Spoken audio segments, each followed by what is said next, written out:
Good evening, everyone.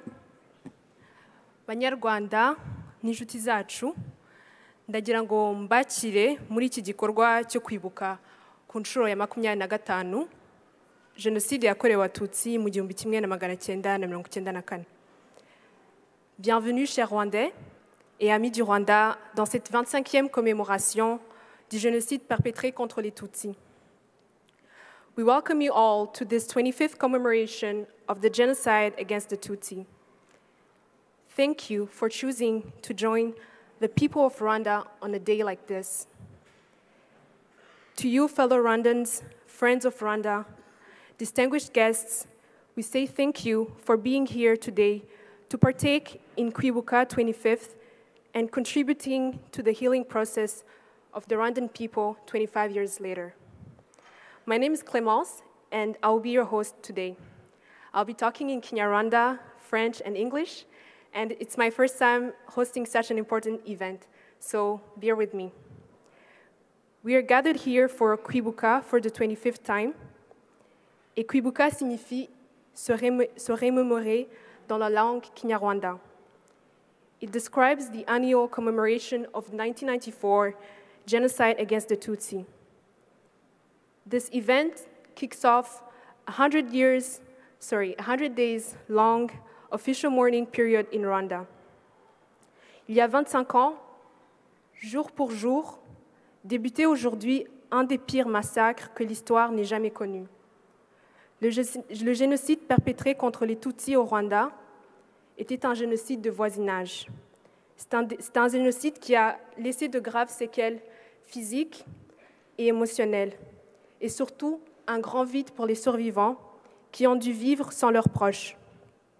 But 25 years later, Rwandans joined their hands and rebuilt unity, where in 1994 there was no hope. We now have a light, we now have hope, and young people, the younger generation, has been pushing to rise our country so that it becomes an example for our continent and for the world. So this day is being observed simultaneously in Rwanda and in all provinces of Canada. Right before we start, I would like to ask you to silence your mobile phones. Je voudrais vous demander de mettre vos appareils électroniques en silencieux pour que nous soyons tous ensemble durant cet événement. Donc je vais vous demander maintenant de tous vous lever pour qu'on puisse chanter l'hymne national. So I'm going to invite you all to stand up as we play the Rwanda national anthem.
Thank you. You may now take your seats.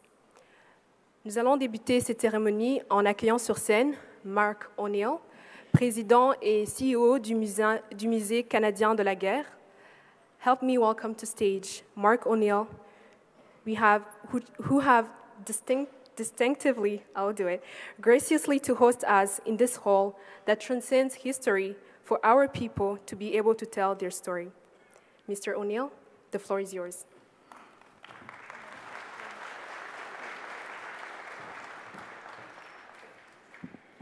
Thank you, Clémence, and I think you're doing a terrific job, by the way. Muraho. Good afternoon, ladies and gentlemen, distinguished guests, diplomats, parliamentarians. I've noticed a few former parliamentarians, and I think most of all members of the community gathered here today. It really is a deep honor for the management and staff of the War Museum to have you here in this hall this afternoon for this important anniversary. J'aimerais souligner que l'endroit où nous sommes réunis aujourd'hui se trouve sur le territoire traditionnel non cédé de la nation Anishinaabe. We are gathered here today to observe a solemn anniversary. It is hard to believe that it has been 25 years since the beginning of the genocide in Rwanda that claimed 800,000 lives between April and July 1994. In 100 days, a country, its communities, and its families were torn apart by hatred while the world stood by and watched. In its galleries exploring recent conflicts, the Canadian War Museum displays weapons associated with the Rwandan genocide. These objects, to be sure, are extremely difficult to look at due to what they represent, but they help to tell an important aspect of the story, a story in which Canadians were involved. While the rest of the world debated how or whether to respond, these particular weapons were retrieved by Lieutenant General Romeo Dallaire and a handful of Canadian soldiers who remained in Kigali, saving what lives they could with what remained of the UN force.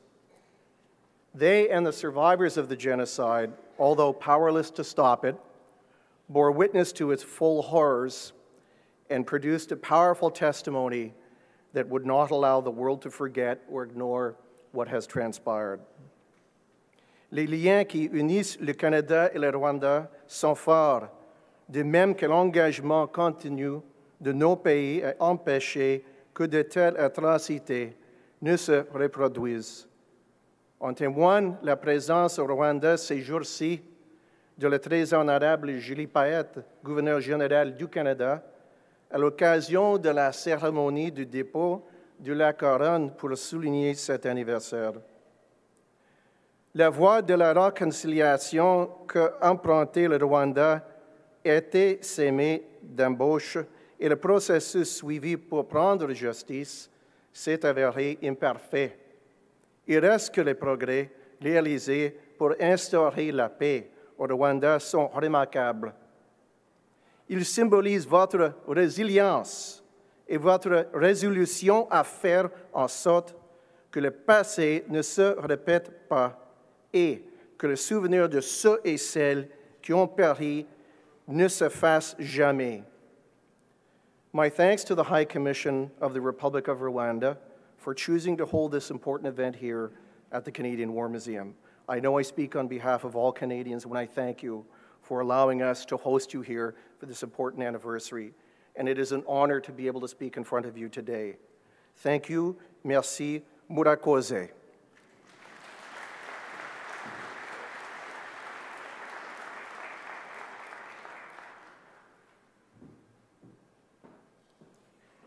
Thank you, Mr. O'Neill, for your remarks. I would like to welcome you to stand again as we pay tribute to the victims of the Tutsi genocide.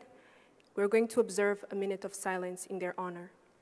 Nous allons observer une minute de silence en mémoire des victimes qui ont péri durant le génocide.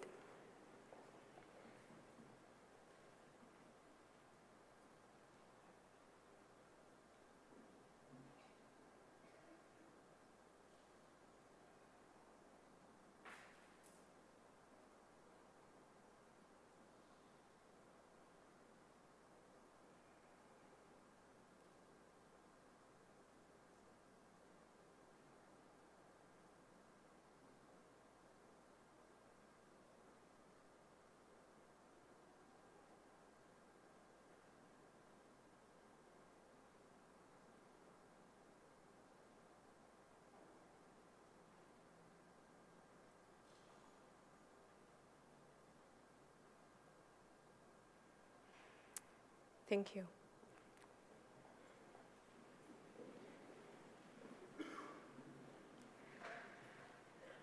So we have an incredible young Rwandan woman. Her name is Irene.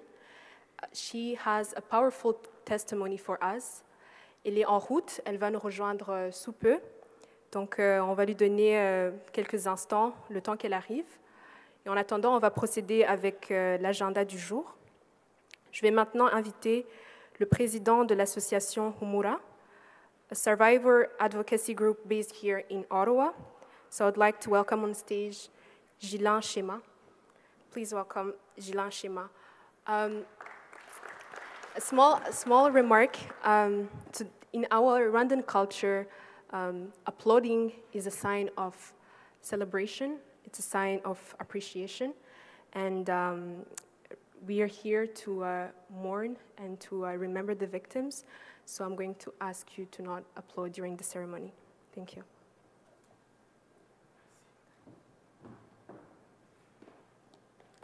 Thank you, MC. Muraho. Ni mu izina rya Association Humura, nishimiye kubakira aha ngaha uyu munsi wo kwibuka. Mwakoze kuza muri benshi.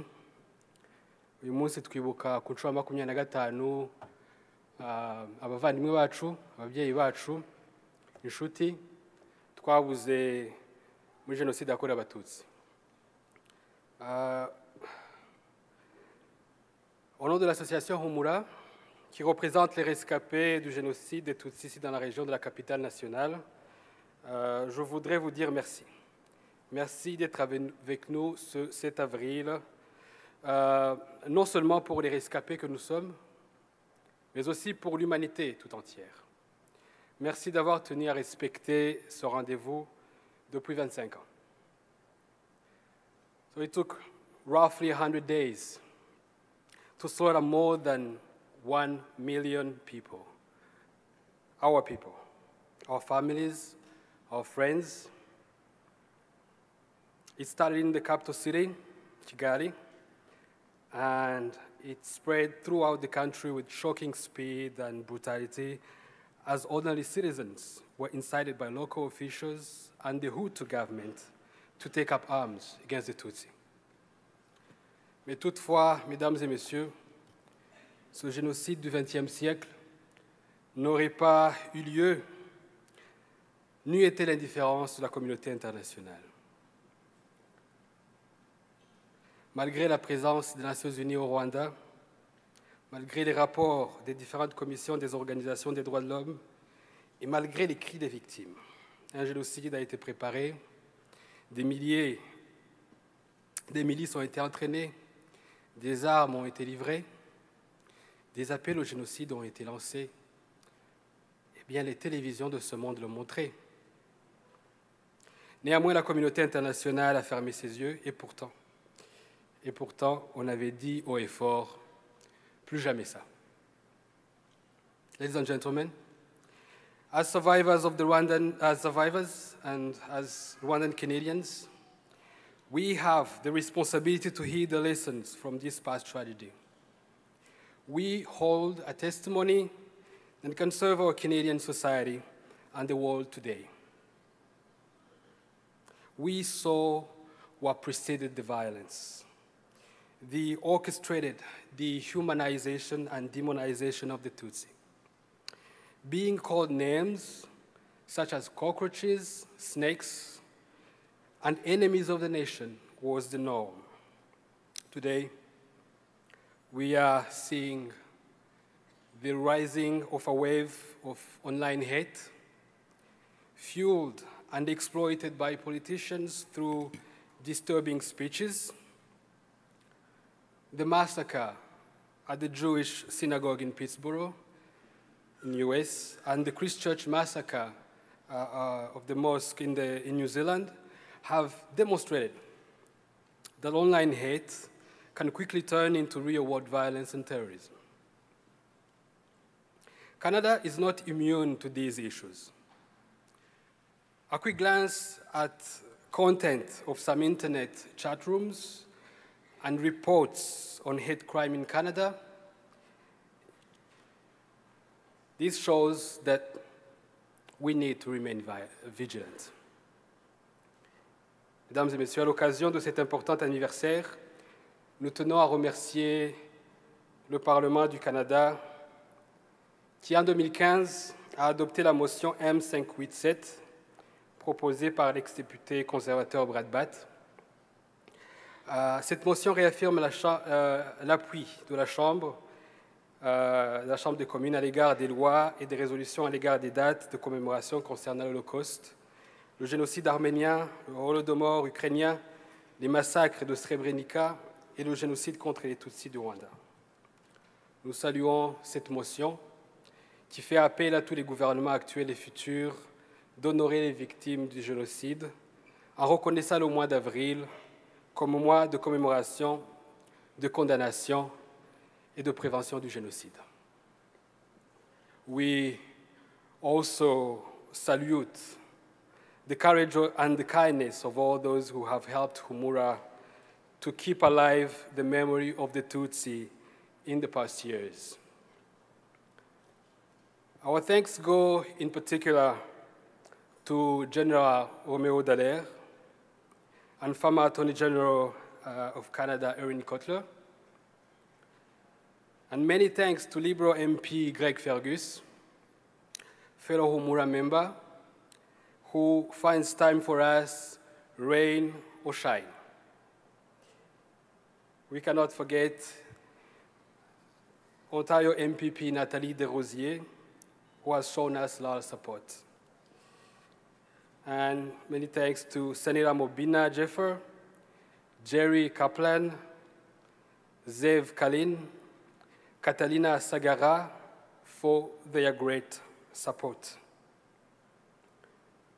Humura also wishes to express thanks to the families of the late Paul Duer and Father Jean Sancartier, who were great friends to Humura. May they rest in peace.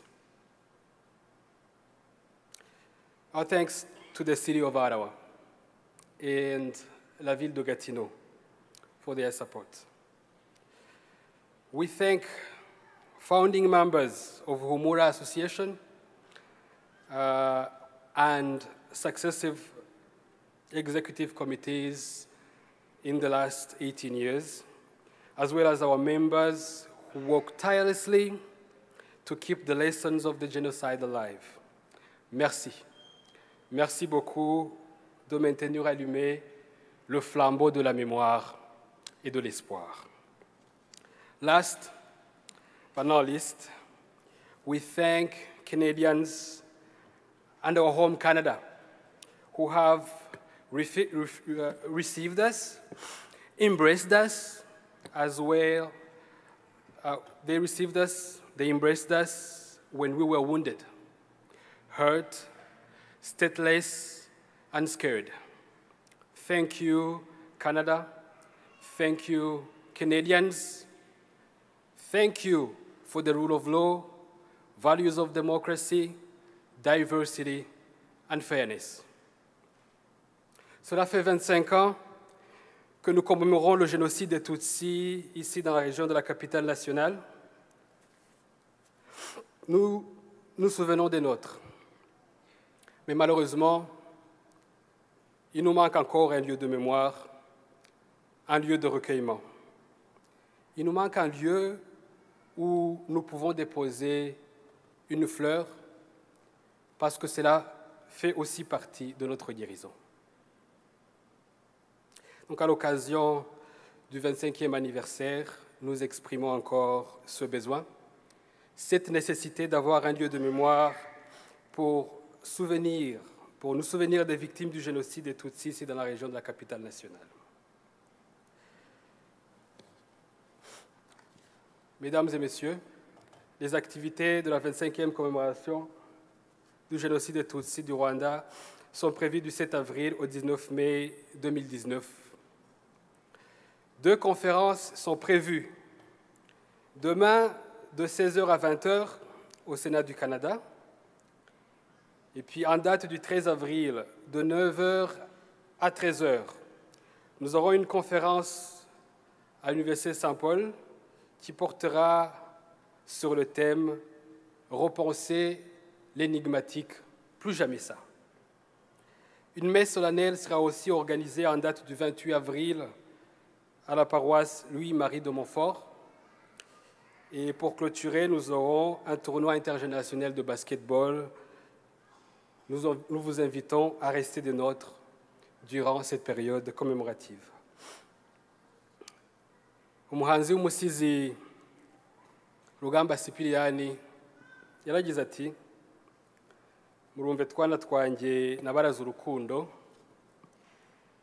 murarugira intego mwese aho mujya hose, rubabera umutako mwiza uhora ubaranga, ari amanywa ari nijoro.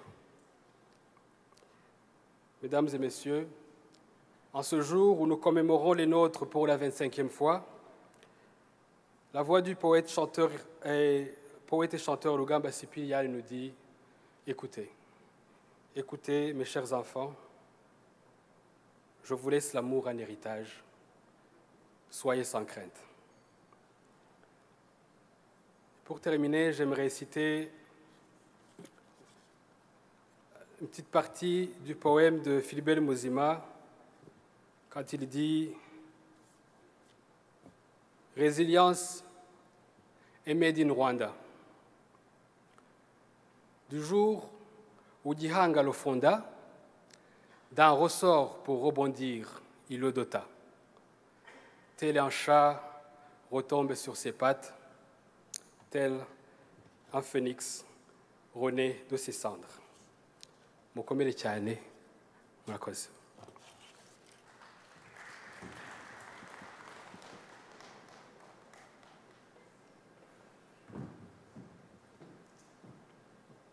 C'est dur de ne pas applaudir après un discours aussi émouvant, mais essayons de nous rappeler que nous sommes dans une période de deuil et de payer tout le respect qu'on doit à ces personnes.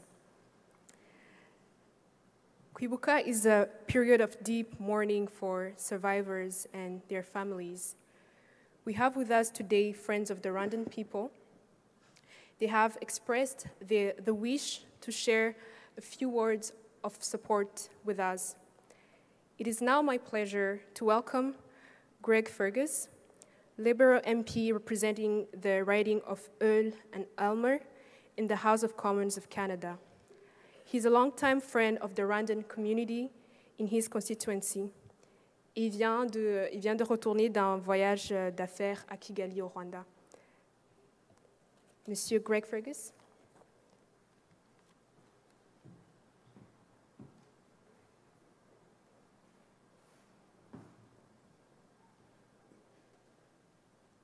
Bon après-midi, good afternoon. Encore une fois, je me trouve sur la scène ici d'une façon d'exprimer ce que moi, en tant qu'une personne qui n'est pas rwandais, peut exprimer, peut comprendre de ce qui s'est passé il y a 25 ans. Et cette année, c'est une année très spéciale pour moi parce que moi, en compagnie de 6 autres parlementaires, des députés de la Chambre des communes, des sénateurs, ont eu le privilège de visiter le Rwanda il y a un mois. Et pour tous les Canadiens, pour toutes les personnes qui n'ont pas eu la chance, le privilège de visiter le Rwanda, je vous suggère d'y visiter. Quel beau pays! Des gens très accueillants, une économie moderne. Kigali, c'est une ville exceptionnelle. On était bien accueillis. Mais il y avait une chose que je sais que tout le monde ici ressent, surtout les rescapés. Il y a une lourdeur, un fardeau que portent les rescapés du génocide contre les Tutsis. Et je peux vous dire que j'ai vu ça de mes propres yeux. On a eu des discussions avec des parlementaires avec les gens qui travaillent avec des ONG, des gens avec leurs pieds et mains sont en train de rebâtir une société. C'est dur. Et pour moi, comme Canadien, c'est incompréhensible. Mais la seule chose que je vais faire, puis je sais bien que je parle pour tous les élus qui sont ici ou les sénateurs qui sont ici, nous sommes solidaires avec vous. Nous allons marcher avec vous. Nous serons là quand vous voulez vous exprimer de cette horreur qui était le génocide. Et peut-être, en ce faisant, on va gagner un peu de sagesse pour éviter des discours qui blessent, des discours haineux et l'intolérance dans toutes ses formes. We stand with you. We hear you. We understand as much as we can understand the incomprehensible. That this genocide against the Tutsis is not just against you, but it's against all of humanity. And that we stand with you. Merci.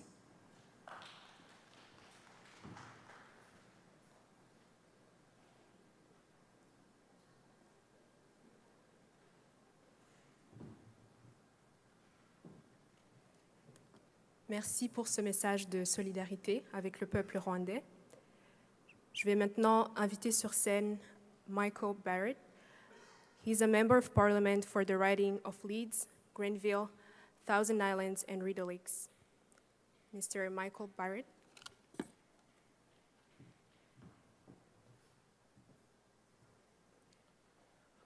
Bon après-midi, good afternoon. So I come this afternoon to bring greetings from the leader of Her Majesty's Loyal Opposition, Andrew Scheer, and I'm honored to join you today.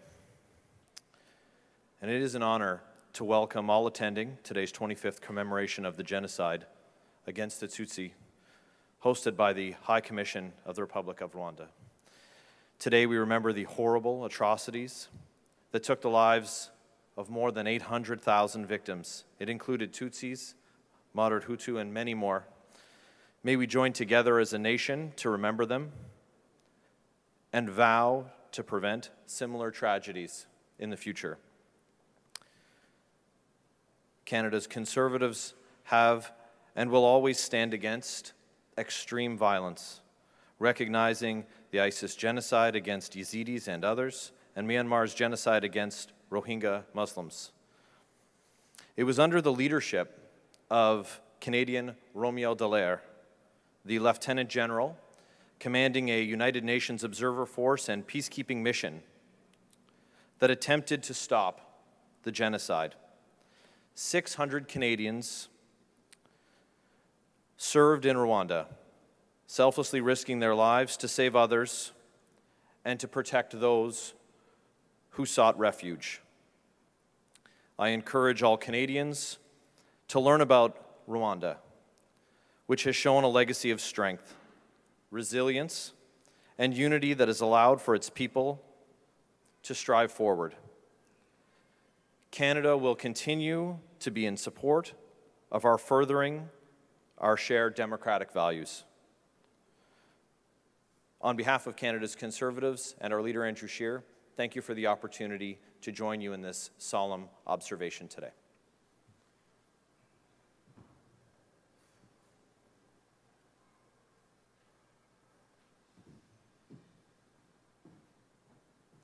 Thank you, Mr. Barrett, for that message.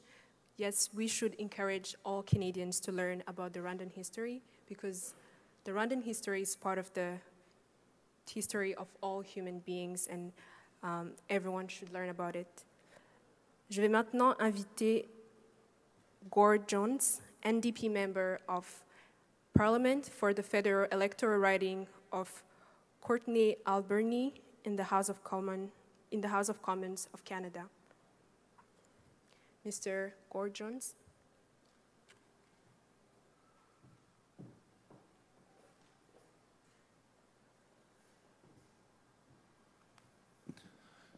Rahul, bonjour, hello.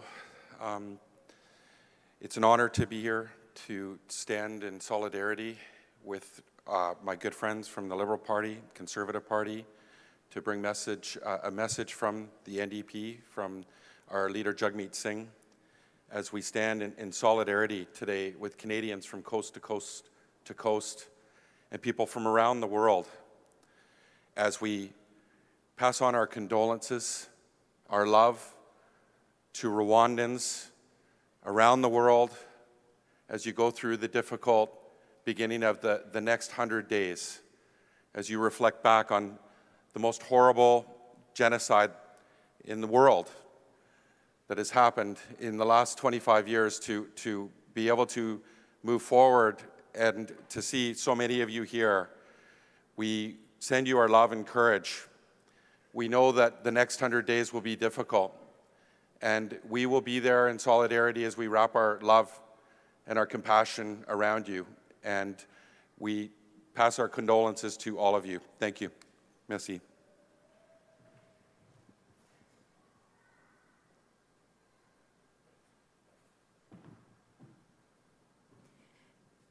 Merci, Monsieur Jones, pour un autre message de soutien et de solidarité au peuple rwandais. Je vais maintenant inviter the Dean of Diplomatic Corps, a friend of Rwanda, His Excellency Solomon Azombi.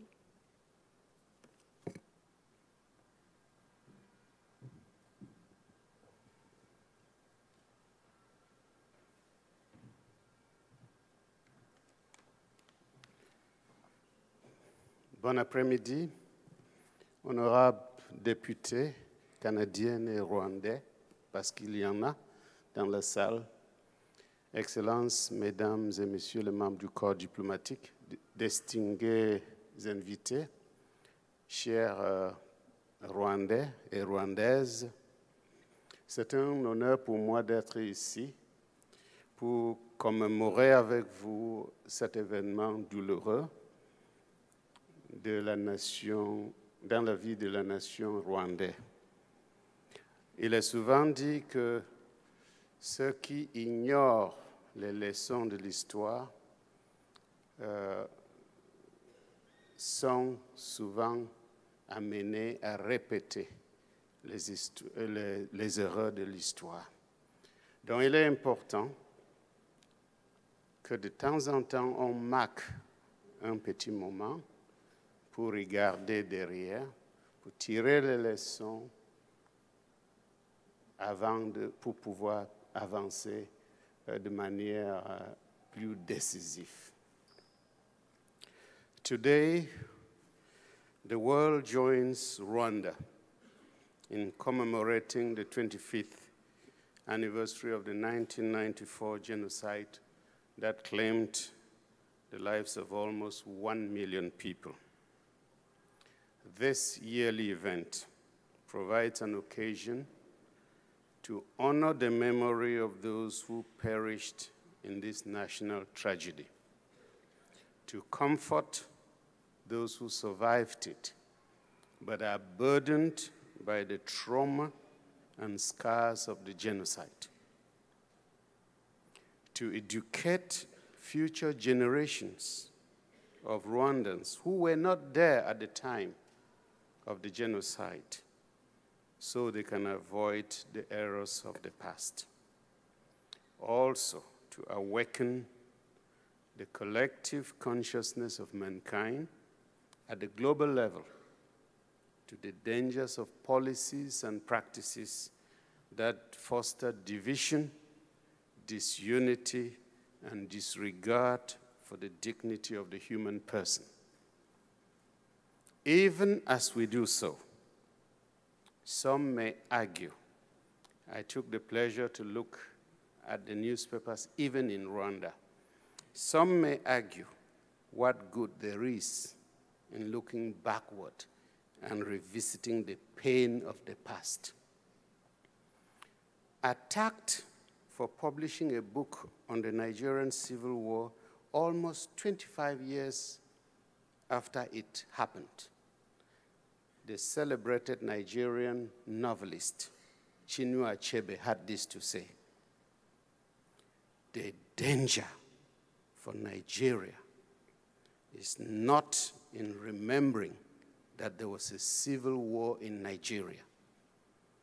The danger is in forgetting that there was a civil war in Nigeria and why it happened." In a similar way, the danger for Rwanda, and indeed for the world, is in forgetting or living in denial of such tragedies. We commend and congratulate the people of Rwanda for the courage and candor with which they have embraced their history. We also for the inspiring vision and values they have adopted in shaping the future and destiny of their country. The resilient people of Rwanda have proven to the entire world that it is possible to turn tragedy into triumph. Today,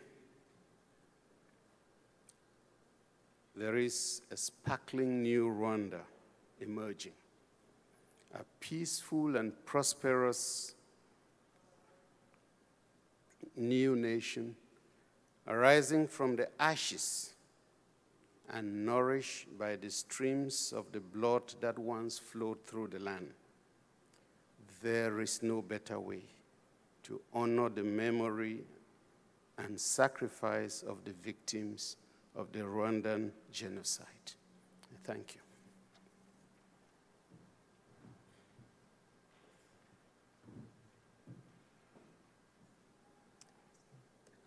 Thank you to His Excellency Solomon Azombi for a message that is insightful and reminds us of the importance of remembering.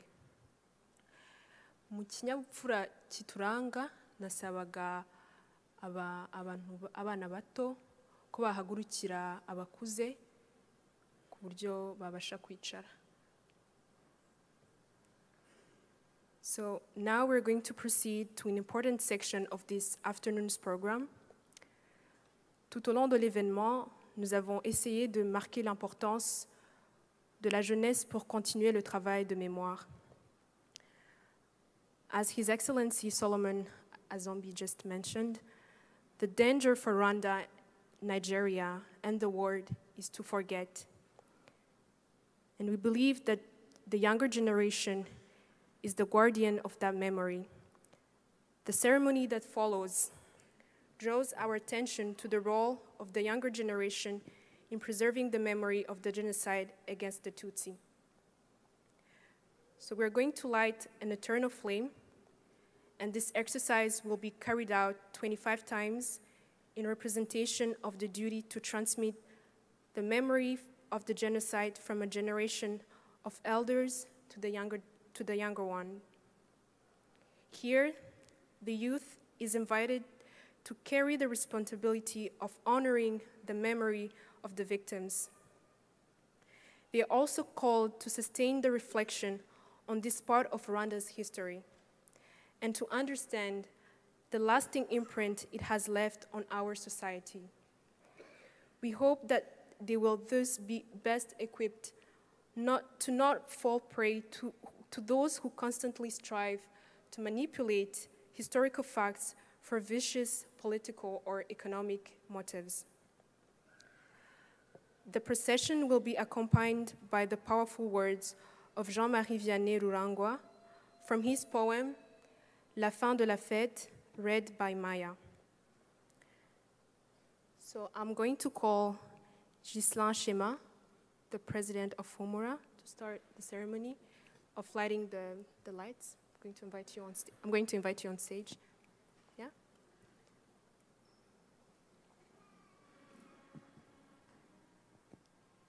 So maybe someone from the protocol team can help guide our guest.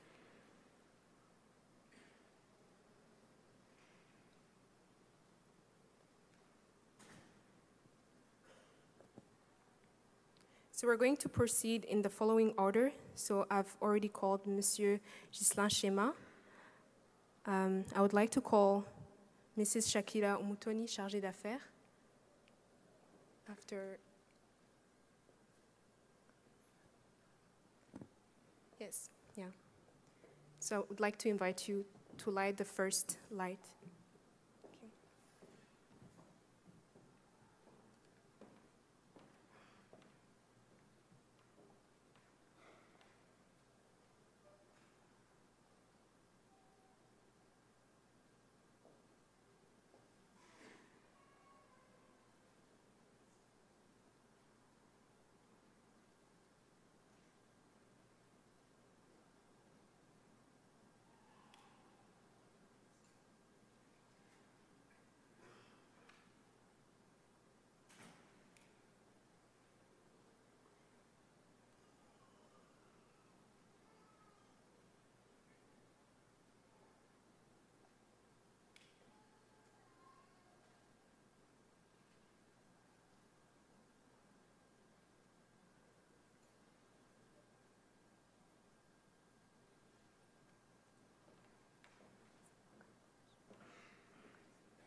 I would like now to call the first two representatives of the two generations, an adult and a child.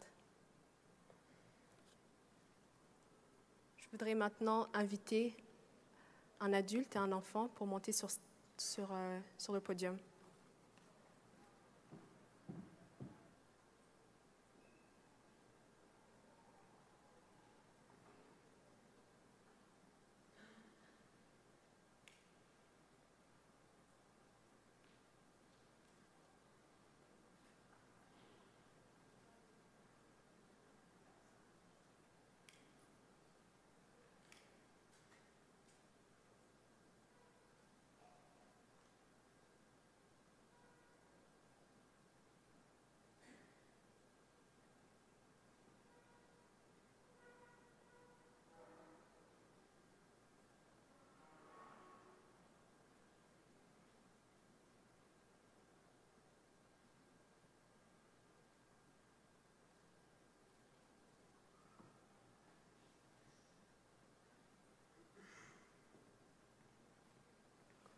Le hibou ulule au-dessus de ma tête, et moi, tête de mule, je continue ma fête.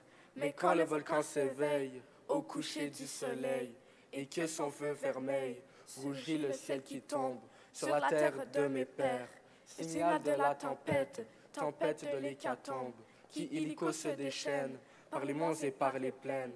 Je descends du haut désert et je reviens sur terre. Je retrouve alors ma tête qui était en l'air, et je fais un constat amer. Les gens que naguère je prenais pour des frères sont devenus des bêtes. Ils coupent férocement la tête aux petits enfants qui têtent leur maman au cœur se renversant. Biragatsingwa ibyabaye tusabimana nibizasubire. Biragatsingwa ibyabaye tusabimana nibizasubire. Ils ont perdu la tête, ils sont devenus des bêtes, ils ont gâché ma fête, ils ont pris des machettes pour trancher la tête. Des gens qui sont en fête. Ils saccagent, brûlent ou volent, ils tuent, éventrent ou violent. Je ne sais si je suis sur terre ou si je suis en enfer, car ce que je vois dépasse tout entendement. Mon pays a changé de face, il est littéralement à feu et à sang. C'est le début de l'incarnation de la haine, la déraison. Les tueurs impénitents versent le sang des innocents. Biragatsingwa ibyabaye tusabimana nibizasubire. Biragatsingwa ibyabaye Dusabimana nibizasubire. Je crie alors au secours, mais le monde reste sourd. Pour moi, ce n'est pas drôle. Je n'ai ni or ni pétrole. Mais le sang des miens est noir. Trop noir pour émouvoir.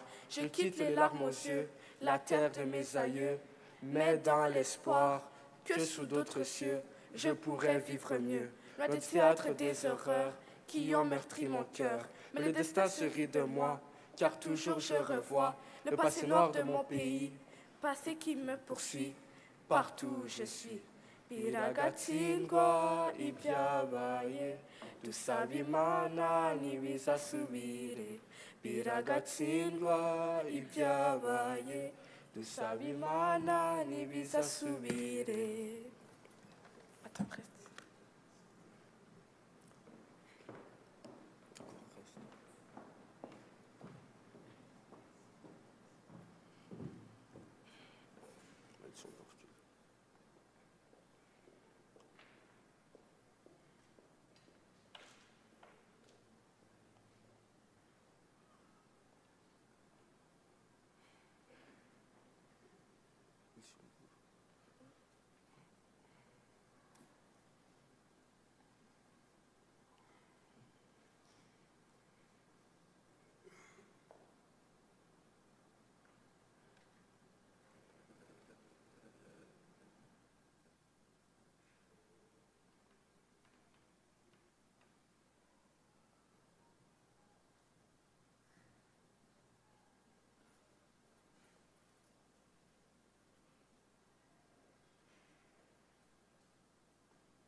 Thank you.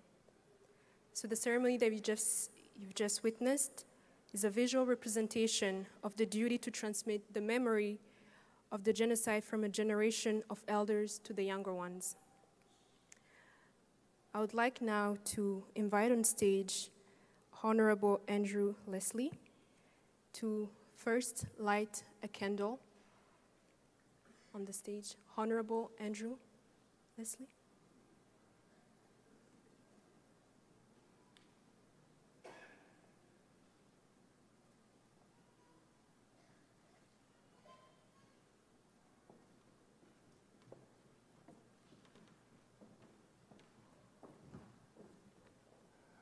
Madame la chargée d'affaires, mon ami, Excellences, Friends of Rwanda, Mesdames et Messieurs, good afternoon. Mui Rewi, this is my third occasion to share in this solemn duty and vigil with you. Before I go any further, though, I'd just like to introduce fellow parliamentarians from the Government of Canada that are here. From the Liberal Party, Greg Fergus. Greg, could you please stand? From the Conservative Party, Michael Barrett. Michael, could you stand? And from the New Democratic Party, Gord Johns. Gord, could you stand? Thank you very much. I'm honored to be amongst you as we gather here today to mark 25 years since the genocide against the Tutsi in Rwanda, in solemn remembrance of all those who perished in the organized campaign of genocide that targeted Tutsi, including Hutu, and others who opposed it.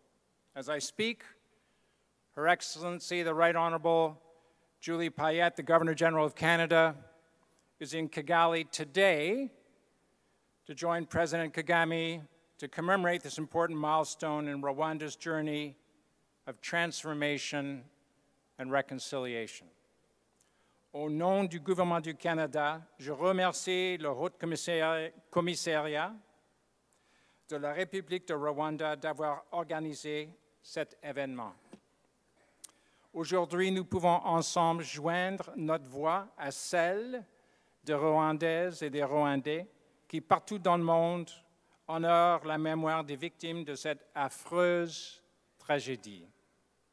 Nous tenons à exprimer notre respect pour les survivants et pour tous ceux et celles qui ont consacré leur vie à la reconstruction et à la réconciliation de leur famille et de leur communauté.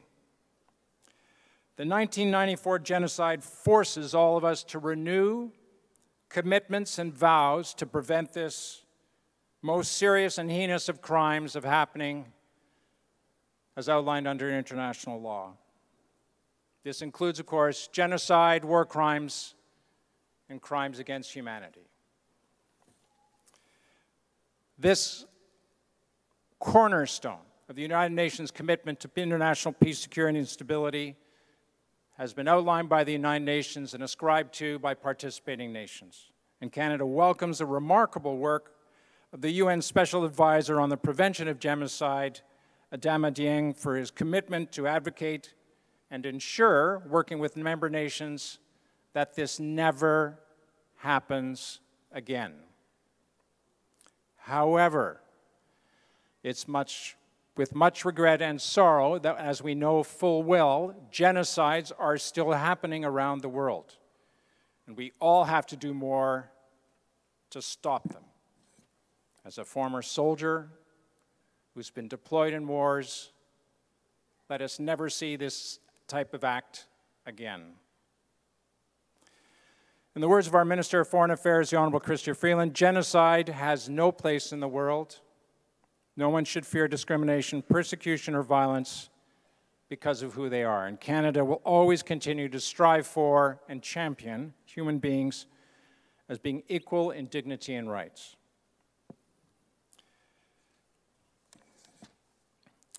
It is by addressing today's challenge in an inclusive, tolerant, respectful manner that we can help prevent the resurgence of the hatred that led to this genocide, and we look forward to deepening our partnership and friendship between our two countries as we work together towards a common vision of a more prosperous and peaceful world.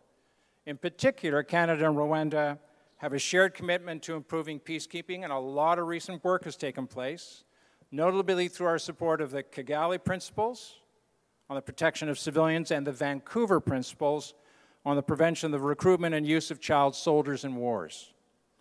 Two distinct but complementary instruments. Indeed, we're linked together by a common recognition that in our own historical legacies, our experiences have handed us a responsibility, both implied and direct, to go out in the world and try to make it a better place. We also believe that good governance is at the root, the fundamental basis of all those here and assembled, and unites us in trying to stop heinous actions such as we've seen a short while ago. Since 1994, Rwandans have rebuilt and developed their country in a truly remarkable manner.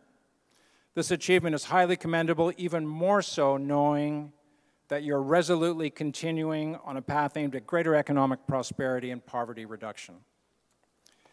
Le thème de la commémoration cette année, Remember, Unite and Renew, nous rappelle une fois encore l'impressionnante résilience dont a fait preuve le peuple de Rwanda au fil des 25 dernières années. Chers amis rwandaises et rwandais, l'esprit de réconciliation et de tolérance qui vous anime constitue la base de la reconstruction sociale et physique de votre pays et nous fournit une grande source d'inspiration. My sincere gratitude for having the honor to join my fellow members of Parliament to be with you today to commemorate this a tragic event and never again. And my most sincere compliments to all those at the Rwandan High Commission who've organized this event and extended the invitation to us. Thank you.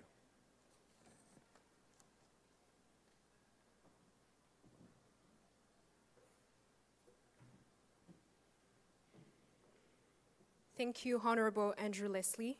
We appreciate your presence with us today. Before letting go these young people, I would like to invite one of you to just tell us why you are here. Do you know what we're doing?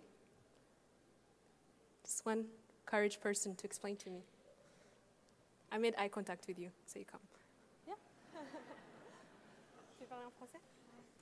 Ok. Donc tu vas nous dire en français pourquoi est-ce que tu es là.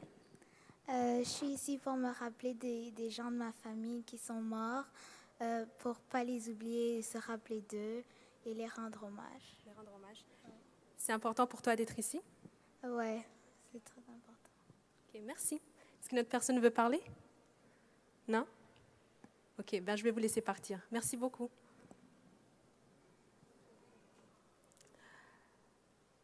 I would like to welcome now the host of this event, the High Commission of the Republic of Rwanda.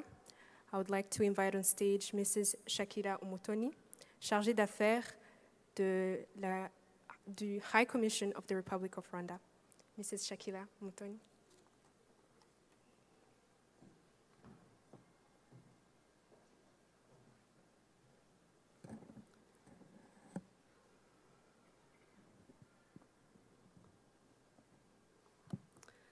Honorable Andrew Leslie, Parliamentary Secretary to the Minister of Foreign Affairs and representing the Government of Canada here, members of Parliament and senators present here. I recognize all of you representatives of the political parties here in Canada, the Conservative Party, NDP, the Liberal Party, of course. Dean of the Diplomatic Corps, thank you for being here with us.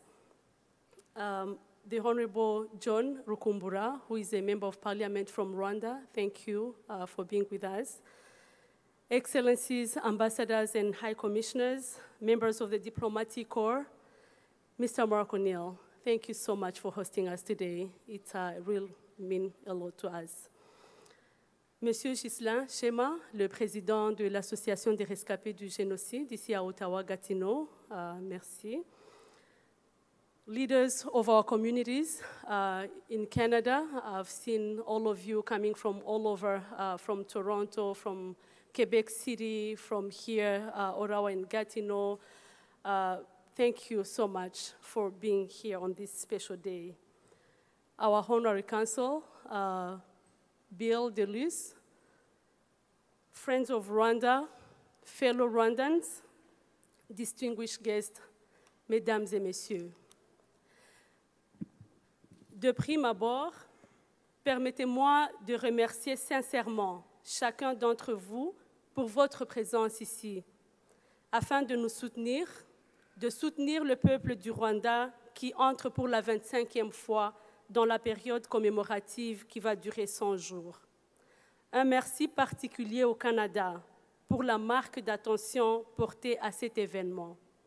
Aujourd'hui, à Kigali, la très honorable Julie Payette, gouverneure générale du Canada, s'est joint à d'autres dignitaires pour témoigner de leur solidarité au peuple rwandais et l'accompagner sur son chemin de reconstruction. Sous le thème de mémoire, unité, renouveau, la commémoration de cette année se focalisera sur l'héritage de force, de résilience et d'unité que la nouvelle génération est appelée à soutenir, à faire avancer et adapter aux défis et aspirations actuelles. Pendant cette période dédiée à la mémoire, nous rendons hommage à nos très chers disparus et nous nous tenons tous solidaires avec les rescapés du génocide des Tutsis. Aux rescapés dans cette salle et ailleurs, sachez que vous n'êtes pas seuls. Votre douleur est la douleur du Rwanda. Grâce à votre force, notre pays se dessine un avenir meilleur pour les générations futures.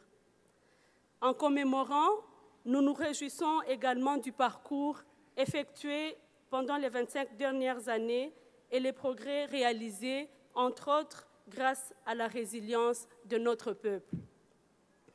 Excellencies, distinguished guests, today marks exactly 25 years to the day when Rwanda went through the horrific and gruesome genocide that took the lives of over 1 million people. For 3 good months, soldiers and government gendarmes, accompanied by militia of the ruling party and its satellites, scattered throughout the country, supervised by the national and local officials, exterminated the Tutsi of Rwanda. While the full-scale genocide against the Tutsi was carried out from April to July 1994, the extermination had begun decades before that, in November of 1959. In December 1963, the massacres took on the scale of mass extermination to the extent that Westerners who witnessed the event, journalists and researchers, termed them as genocide. The massacre came to an end in July 1994 when the Rwandan Patriotic Front gained control over the country and established a broad-based transitional government comprising vital forces of the nation which had not taken part in the genocide. Today, we pay tribute to all those soldiers, commonly referred to as Inhotanyi, for their selflessness and sacrifice. Excellencies, distinguished guests, ladies and gentlemen, this year's commemoration under the theme To Remember, Unite, Renew will focus on the legacy of strength, resilience, and unity that the new generation is called upon to sustain and carry forward to adapt to today's global challenges and future aspirations. As we remember, we honor those we lost, comfort those who survived, and pay tribute to the sacrifices that brought Rwanda back to life. Following the genocide perpetrated against the Tutsi, the concern of the government of national unity was to rebuild the country and promote the socio-economic development of Rwandans. Referring always to Rwandan culture, various mechanisms and initiatives have been put in place and have contributed to many of the successes we see today in Rwanda. In the last quarter of the century, Rwanda has invested in rebuilding its institutions and economy. Furthermore, Rwanda relies on its youth to sustain the current gains and build the Rwanda we deserve, a united, secure, and prosperous Rwanda. We Rwandans have put the dark history behind us, and the country has changed from what some have described as a land of zombies and misery 25 years ago to become an economic model on the African continent. In order to recover from the genocide and all its consequences, Rwanda has worked on several components in all sectors, and they have helped the country to turn into what we are seeing today. Those sectors include politics, economy, regional integration, security and stability, justice and reconciliation, transparency and accountability, and education. We are no longer defined as the country of genocide. We are no longer shy of being Rwandans. We proudly define ourselves as daughters and sons of Rwanda. We are simply Rwandans. We belong to the Rwanda that promotes unity and reconciliation among its people, the Rwanda where gender parity is a reality, the Rwanda that is among the safest and secure in Africa, and where it is easiest to do business. Excellences, Mesdames et Messieurs, les progrès réalisés sont nombreux, mais nous sommes également conscients du chemin qui reste à parcourir. Notre ambition est de devenir une économie basée sur les connaissances et un pays à revenu moyen dans un futur proche. D'autre part, 25 ans après le génocide, la justice n'est pas encore rendue complètement. La négation du génocide et le révisionnisme prennent de l'ampleur. Si nous voulons donner un sens profond au mot « plus jamais ça », il est impératif que la communauté internationale se joigne aux efforts du Rwanda et s'assurer que tous les présumés génocidaires font face à la justice. As President Paul Kagame said this morning at the commemoration event in Kigali, and I quote, "Genocide hibernates as denial. Revisionism is not just demeaning, it's dangerous." Bavandimwe, shuti, banyarwandakazi, banyarwanda muteraniye ahangaha, dukomeze kwibuka, twiyubaka. Twamaganire kure abakomeje gupfobya jenoside yakorewe abatutsi. Kubacika cumu muri hano, humura, humura. Nidukomeze kwigisha urubyiruko rwacu amateka yacu, amateka yabo, bayamenye, bafati iya mbere mu kubaka u Rwanda twifuza, u Rwanda rutemba amata n'ubuki. Nk'uko babivuze, ya mana yirirwaga ahandi igataha i Rwanda, muri jenoside ikaba yaranze gutaha, ubu yaragarutse gutura mu Rwanda. Dukomere kandi dukomezanye. Murakoze cyane. Merci beaucoup. Thank you so much for your attention. Now, before I leave the stage, I would like to encourage you all to take, it's just 2 minutes. If you can stay for 2 more minutes and watch this very short video that will be on the screen. It's very short indeed, but it summarizes the Rwandan spirit today. Thank you.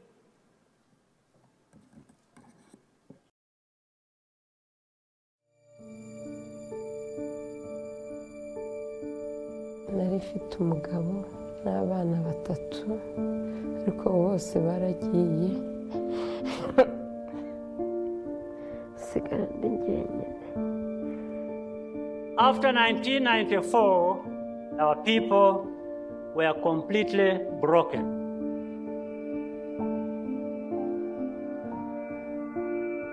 But we made 3 fundamental choices that guide us to this day. We chose to stay together. Kubabarira ni ikintu umuntu yikorera ku giti cye. Ntabwo ubabarira umuntu kubera ko agomba imbabazi zawe. Nta nubwo umubabarira kubera ko izo mbabazi zigomba. Umubabarira kugira ngo wowe ubwawe ugire amahoro muri wowe. turi bamwe nta vangura ntaki rwose ibyo bituma rero numva nta rubanza nta na rutoya ngifite kuri bariya bantu. We chose to be accountable to ourselves. nyuma gacaca zibaye narabyiriza kandi zabaye n'ubundi ndaho ngaho iwacu. We chose to think big. tubifatanyije ari urubyiruko tukigira ku bakuru ibyo batugejejeho tukagera ikirenge mu cyabo aho bagejeje bakora natwe tukahafatiraho kugira ngo no kuba nta bumwe mu bakontribuwa kugira ngo tugire aho tuva tugire n'aho tugana. I look at the bigger picture and I make sure in my daily work I'm doing my part in helping Rwanda to achieve that big picture. We are truly the first generation of Rwandans who have a place we call home for all of us. There is more hard work ahead of us. But Rwandans, we are ready.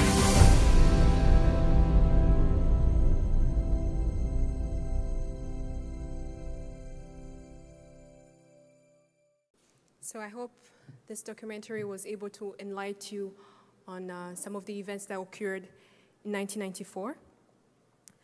You're now going to hear a moving testimony from an incredible young Rwandan woman whose experience during the genocide, although not unique in the Rwandan context, offers important lessons of courage and resilience. Irène Nyirawizeye est née au Rwanda, dans un petit village rural. Alors qu'elle n'avait que 8 ans, le génocide contre les Tutsis au Rwanda de 1994 frappe en plein fouet sa communauté et son village. Comme des milliers d'autres personnes, les membres de sa famille sont massacrés et tués sauvagement à coups de machette, parfois devant ses yeux. Elle réussit à s'enfuir et elle va maintenant vous raconter son histoire. Irène, on va lui donner quelques minutes pour se préparer. Et elle va venir nous raconter son histoire. Elle a sorti un livre et à la fin de la soirée, vous pouvez la rencontrer et lui poser des questions. Donc on va lui donner quelques minutes pour se préparer et je reviendrai pour l'accueillir.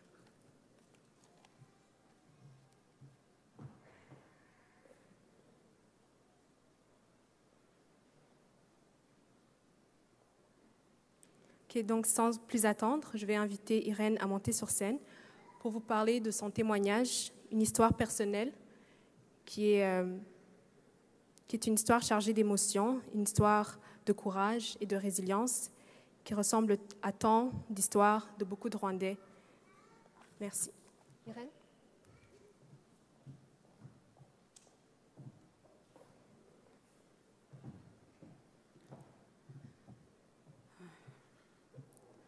Donc, bonjour à tous.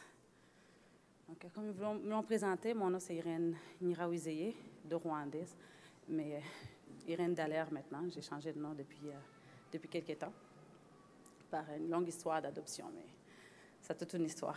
Je m'excuse, j'arrive, je suis un peu soufflée parce que je pars de Québec, donc je viens d'arriver, donc je me demande de m'excuser pour que je prenne un petit peu mon souffle. Donc, comme ils vous l'ont parlé, je vais vous donner mon témoignage. Mon témoignage est écrit dans un livre qui s'appelle « L'improbable destin d'Irène », donc qui sera en librairie le 10 avril. Mais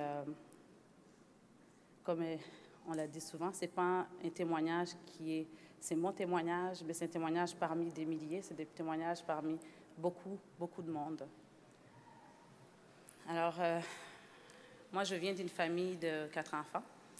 Donc, on est nés, on était deux filles, 2 garçons. J'étais la plus vieille de tous, donc l'aînée. Mais à cette époque-là, mes parents ont aussi... Excusez. D'accord. Excuse-moi encore. Donc, mes parents avaient adopté 2 enfants, donc un autre garçon et une fille. Donc, on se trouvait, on était 3 garçons et 3 filles. En 1994, quand le génocide est arrivé, j'avais 8 ans. À cette époque, j'ignorais complètement la différence des ethnies qui se présentaient en ce moment-là. J'étais aussi surpris que la plupart des gens, la plupart, j'imagine, des Rwandais, qui ignoraient cela. Et le jour où ça a commencé, je me rappelle, moi je dormais, c'était la nuit. Et j'ai juste attendu mes parents s'agiter. Mais quelques jours avant, on avait eu une surprise à la maison, où il y a des personnes qui sont venues chercher mon père, comme peut-être 3-4 jours avant que le génocide commence. Et ils ont commencé à tourner, j'attendais des cris, mais j'ignorais absolument c'était pourquoi, jusqu'à ce que les personnes viennent et ils se présentent devant notre fenêtre, où moi et ma sœur, on dormait. Et je les ai entendus dire « Oh, c'est une chambre des enfants » parce qu'ils avaient des grenades, ils voulaient lancer des grenades dans la maison. En ce moment-là, comme on était des enfants, par la grâce de Dieu, ben, ils n'ont rien fait. Et on a fini par être secourus par des voisins, dont un, il y a une grenade, ils ont lancé une grenade à ce voisin-là, et il s'est trouvé à l'hôpital en ce moment-là. Et quand le génocide est arrivé, quelques jours plus tard, on a dû quitter la maison. On est parti, donc moi je suis née dans un village de Butare, Imalaba. Peu de gens connaissent peut-être cette petite village, mais il y en a d'autres qui connaissent quand même. Butare est assez connu au Rwanda. On se dirigeait dans un autre village chez mes grands-parents, à Lurakia, où est-ce que, donc, on pensait qu'on pouvait s'éloigner. En fait, j'ignorais encore à ce moment-là qu'est-ce qui arrivait. Pour moi, ben, on quittait la maison, j'ai dit au revoir à tous mes voisins. On s'est dit, ben, je pensais vraiment qu'on allait chez mes grands-parents. Je ne comprenais pas encore exactement ce qui s'est passé et ce qui se passait en ce moment-là. On est allé chez mes grands-parents. On a resté quelques jours, pas très longtemps, où mon père pensait qu'on pouvait rester encore là. Et mon père a loué une maison, mais on est resté 2 jours dans cette maison-là. Parce qu'en ce moment-là, les génocidaires se sont présentés donc, à Lurakia, c'est notre petit village de Butare. Ils se sont présentés ils ont commencé à tuer les gens. Quand on est arrivé, il n'y a pas beaucoup de gens. En fait, il n'y avait pas de gens qui mouraient en ce moment-là. Mais là, ça a commencé.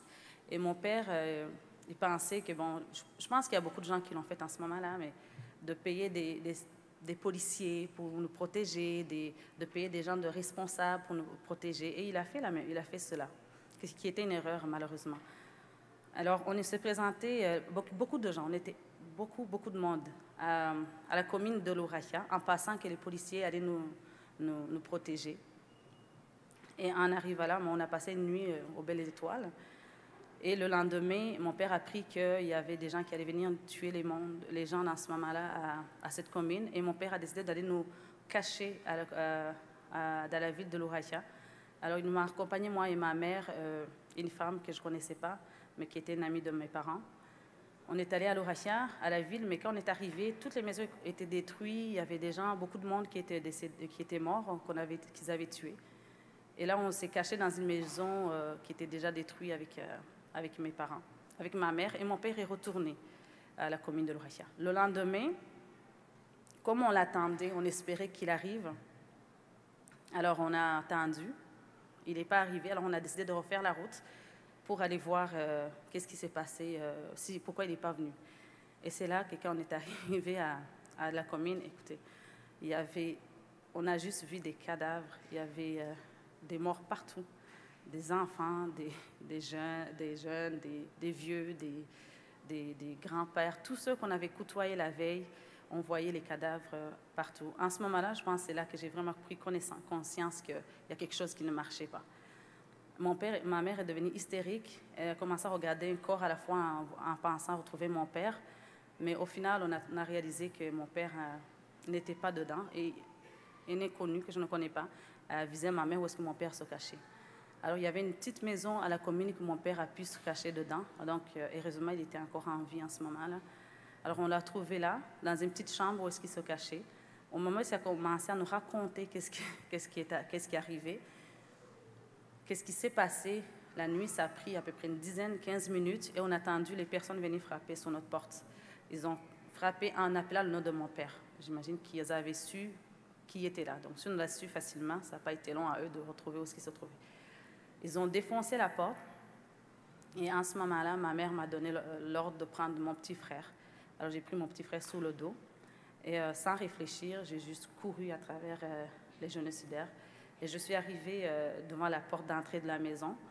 Et il y a une personne qui m'a pris pour me demander où j'allais. Et je lui ai tout simplement dit qu'on m'avait pardonné. De quoi? Je l'ignorais vraiment. Mais je savais que, puisqu'on avait fait quelque chose de mauvais, je l'ignorais. C'est la seule chose qui est sortie dans ma bouche. Et cet homme-là, il m'a regardé et il m'a laissé partir. Donc, je suis sortie en courant du portail. Donc, ceux qui ne savent pas, au Rwanda, des fois, il y a des portails, il faut sortir. Les maisons sont un petit peu cachées, la plupart. Donc, je suis sortie de là. Et en arrivant à l'extérieur, j'ai vu mes parents et le reste de ma famille. Ils amenaient les tuer. Mais donc, où est-ce que ça se trouvait? Tous les corps. Donc, je le voyais, c'est sûr que c'était clair qu'ils allaient mourir. Et moi, je me demandais où j'allais. Et je me suis juste arrêtée en me posant la question. Si j'allais à droite, il y avait la maison du préfet de cette ville, dont il était responsable de qu'est-ce qui s'est passé. J'ai appris ça plus tard. En ce moment-là, je ne le savais pas. Et je ne savais pas où aller. Les soldats, j'avais compris que c'était dangereux, mais pas plus. Et heureusement, il y a 2 soldats qui m'ont vu. Ils m'ont demandé où j'allais, où je voulais, qu'est-ce que je faisais là. Et je n'ai pas répondu, mais ils ont compris que je pense qu'avec leur regard qu'ils ont vu, ils ont vu que j'étais terrifiée. Ils m'ont tout simplement dit d'aller dans la maison voisine, qu'une femme allait me cacher. Donc, il y a bon, je vais juste faire une petite description. Ceux qui ne savent pas, au Rwanda, des fois, les maisons, il y a un petit trou où est-ce qu'il y a de l'eau qui sort quand on le verse. Et là, j'étais assez petite pour passer là-dedans. Donc, j'ai poussé mon frère et je me suis poussée. Donc, on s'est retrouvés dans la cour de cette femme. Et quand elle m'a vue, elle a paniqué. Elle s'est demandé qu'est-ce que je faisais là. Et je lui ai dit qu'il m'a demandé qui j'étais. Et je lui ai dit que j'étais l'enfant de Kabaïza, qui était mon père. Qui était mon père. Excuse-moi, des petits secondes.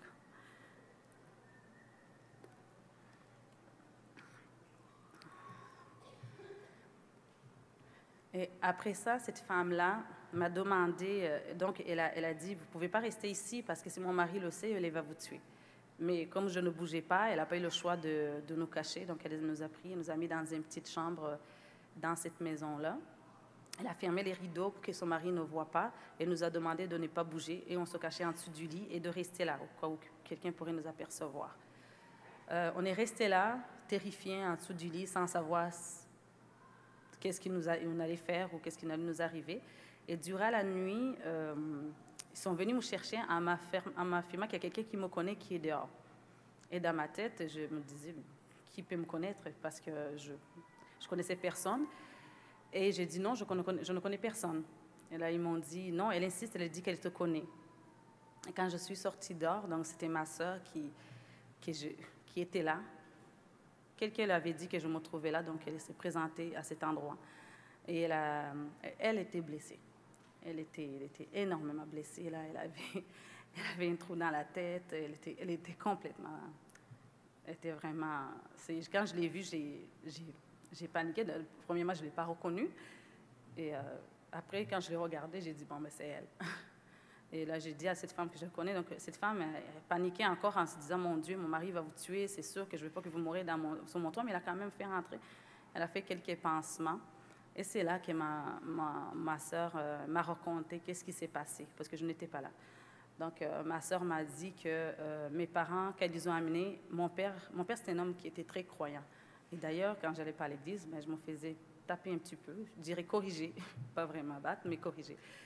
C'était très important, la croyance, pour mon père.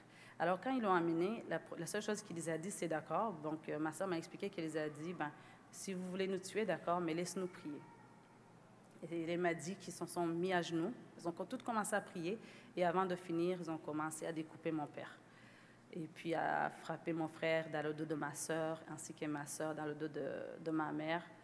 Et donc, ils ont frappé mon autre soeur qu'on avait adoptée. Et elle a perdu connaissance. Et ils ont pensé... Elle s'est réveillée beaucoup plus tard, comme 6 heures plus tard, parce que ils ont pris mes parents comme vers 11 heures. En tout cas, c'était noir. C'était noir. Donc, j'imagine que c'était plus tard dans la soirée.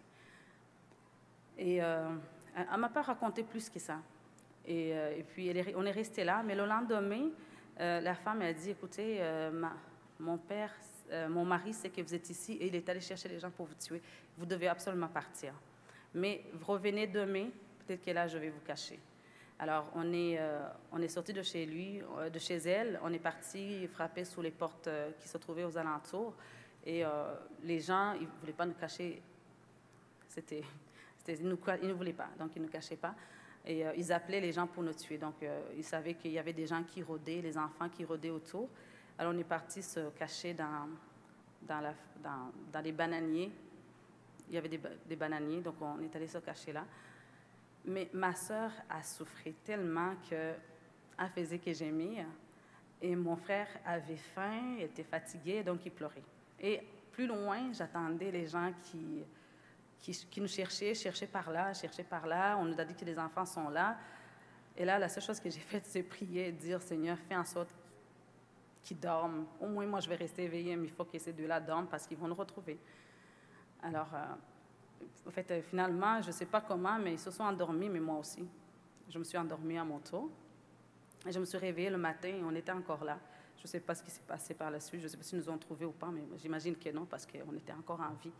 Alors, on a repris la route. On est parti voir la madame. Elle a dit, « Vous ne pouvez plus vous cacher ici parce que mon mari il va vous tuer. » Alors, j'ai repris mon frère sur le dos parce que mon frère ne voulait pas mettre les pieds par terre. Donc, pendant tout le génocide, je devais le prendre sur mon dos. Il ne voulait absolument pas mettre les pieds par terre. Alors, j'ai pris mon frère, encore, on est parti, et le seul endroit qu'on connaissait, c'était entre la ville de l'Ourakia et la commune. On ne connaissait pas un autre endroit. Alors, on a dit, bon, ça c'est dangereux, on retourne à la ville de l'Ourakia. Alors, on a marché encore, et puis on est arrivé à la ville de l'Ourakia, là où on s'était caché avec ma mère, et à côté, on a vu une maison, on attendait des bruits. Et quand on est allé frapper sur la maison et on a vu nos voisins de mon village qui étaient là, on se disait, mais on les a demandé de se cacher avec eux et ils nous ont dit qu'ils étaient trop dans la maison. Ils ont dit qu'ils ne peuvent pas nous prendre. Ils nous ont dit, on est trop dans la maison et on ne sait pas si on va vivre nous-mêmes. Donc, c'est mieux que vous ayez tenté votre chance ailleurs. Mais comme on n'avait nulle part où dormir, alors on a dormi sur le trottoir devant cette maison-là. Et le lendemain matin, on est retourné sur la commune. C'est le seul endroit qu'on connaissait. Ma sœur souffrait énormément. Alors, je voyais bien qu'on n'allait pas aller nulle part. Alors, on a décidé de l'amener à l'hôpital qui se trouvait sous la commune. Il y avait comme un petit hôpital de soins. Donc, je l'amène là. Et il y a une femme qui nous accueille. Et ça a pris 30 secondes. Et les génocidaires sont arrivés nous chercher. Ouais. En fait, ils sont venus chercher ma sœur. Parce qu'elle était blessée. Donc, c'était évident qu'elle n'était pas décédée. Et moi et mon frère, on est restés assis, figés, on ne savait pas trop. 5 secondes plus tard, cet homme-là vient nous chercher encore et il nous demande de le suivre. Alors, on a dit, j'ai demandé pourquoi. Et il m'a dit que ma sœur lui a dit qu'on était ensemble. En ce moment-là, je me suis dit, mais pourquoi elle a fait ça? Mais plus tard, on en a parlé, mais j'ai tourné en rire, mais c'était pas vraiment super drôle. Même pour ma sœur, en fait, quand j'ai reposé la question plus tard, j'ai dit, mais pourquoi tu avais dit qu'on était ensemble? Tu savais qu'est-ce qui allait se passer? Elle m'a expliqué que comme tout le monde était décédé, pour elle, pourquoi pas toutes mourir ensemble? J'ai compris ce qu'elle a pensé, mais c'était plutôt un cri de désespoir. Ma sœur, à cette époque-là, elle avait 2 ans de plus, donc elle avait 10 ans. Donc elle se disait, bon, pourquoi pas? On va mourir tout ensemble. Donc elle les avait dit, mais je suis avec eux, si vous m'amenez, on part tout ensemble. Donc, ils nous ont conduits à la place où, effectivement, ils avaient tué mes parents. Et il y avait un fossé qu'ils avaient creusé, puis il y avait beaucoup de corps à l'intérieur. Ils nous faisaient faire la ligne parce que, déjà qu'il y en avait beaucoup de corps autour de cet endroit. Et il y avait aussi dans la fossée. Donc, ils nous faisaient faire la ligne pour, si on meurt, ils nous jettent directement dans la fossée. Alors, on a fait la ligne et j'ai comme plutôt tiré mes soeurs en disant, on va aller derrière le temps de savoir qu'est-ce qu'on fait, là, c'est ce que je me disais, mais on n'avait pas d'espoir de survivre en ce moment-là. Ils nous ont demandé de nous déshabiller. Alors, on s'est déshabillés. Mais en marchant, j'ai aperçu mon petit frère qui n'était pas décédé. Il était encore en vie. J'ai vu ma mère qui n'était pas encore morte. Et ma petite sœur, elle ne bougeait pas, donc j'ai conclu qu'elle était décédée. Quand ils nous ont vus, ils ont bougé. Je ne sais pas si c'est parce qu'ils voulaient que je le prenne, je l'ignore, mais ils ont bougé et les génocidaires, ils ont vu la même comme on les a vus, ils ont vu la même chose que nous, on a vu. Et en ce moment-là, en fait, ils ont tué directement devant nous. Et puis, on a fait la file. Et moi, je sais que j'essaie de voir le regard de mon père. Et ma soeur m'avait dit, tu peux pas, Irène, ils l'ont coupé, tu peux pas, arrête de chercher. J'essaie au moins d'avoir un œil, voir si je peux l'apercevoir. Et c'est dommage parce que pendant des années, j'ai regretté. Je me disais, j'aurais dû retourner, j'aurais dû aller les chercher. Pourquoi je ne l'ai pas fait? Mais bon, finalement, j'ai fini par avoir de l'aide et comprendre que ce n'était pas ma faute. Mais ça m'a pris vraiment des années pour que je puisse me déculpabiliser du fait qu'ils ont passé 3 jours. Je sais qu'il y avait la pluie qui avait tombé, mais qu'ils ne pouvaient pas se relever. Et ça a été quelque chose que j'ai porté pendant longtemps. Et au moment où ils nous font la file, donc ils tuaient les gens et j'étais dans la fossée, on a fait, je ne sais pas comment, en tout cas, rendu notre tour, il y a un soldat qui est arrivé et qui les a interdit de nous tuer. Je ne le connais pas, je ne l'ai jamais vu de ma vie.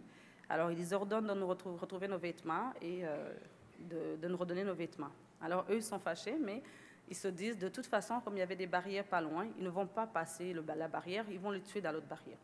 Pourquoi pas? On va les laisser partir. Ils nous ont laissé partir. Alors, on est parti. Et quand on a décidé qu'on devait aller à Kigali. Parce qu'on connaissait le chemin, mais on savait qu'on avait un oncle à Kigali et on ne comprenait pas que cet événement-là se passait partout dans le pays. Pour nous, c'est là, donc on pourrait aller à Kigali chez mon oncle. On ne savait pas où est-ce qu'il habitait, mais on a dit, bon, on va les demander. Alors, on a vu des passants qui devaient partir. On les a demandé si on peut aller avec eux et s'ils peuvent nous expliquer c'est où le chemin pour aller à Kigali. Et puis, ils nous ont dit, mais ça ne vous sert à rien de partir parce que de toute façon, vous allez mourir. Vous ne pouvez pas passer cette barrière, surtout avec ma soeur qui était blessée. Il dit, vous ne pouvez pas passer la barrière. On a dit, on va tenter notre chance pareil parce que si on reste ici, on va mourir pareil. Alors, il y avait d'autres enfants. On essayait de partir et de passer la barrière. Et ces enfants-là, ils ont eu peur pour passer la barrière. Mais là, pour une fois, ma soeur a pris le leader. Elle a dit, on y va. Si on meurt, on va mourir là-bas. Donc, on a dit, OK, on a suivi les gens. On s'est caché un peu dans la foule, une dizaine de personnes. Et on a passé pendant qu'ils contrôlaient les adultes, on a pu se faufiler et passer la barrière. Arrivés sur la route, on les a demandé, c'est où le chemin pour aller à Kigali. On était à Butare, on leur dit, où est-ce qu'on va pour aller à Kigali? Et eux, comme ils ne voulaient pas qu'on les suive, ils trouvaient que c'était dangereux, ils nous ont montré le mauvais chemin. Donc, supposons qu'à Kigali, c'est aller à Montréal, nous autres, ils nous montraient le chemin pour aller à Toronto. Alors, on a marché en pensant qu'on allait à Kigali. Et on a marché longtemps.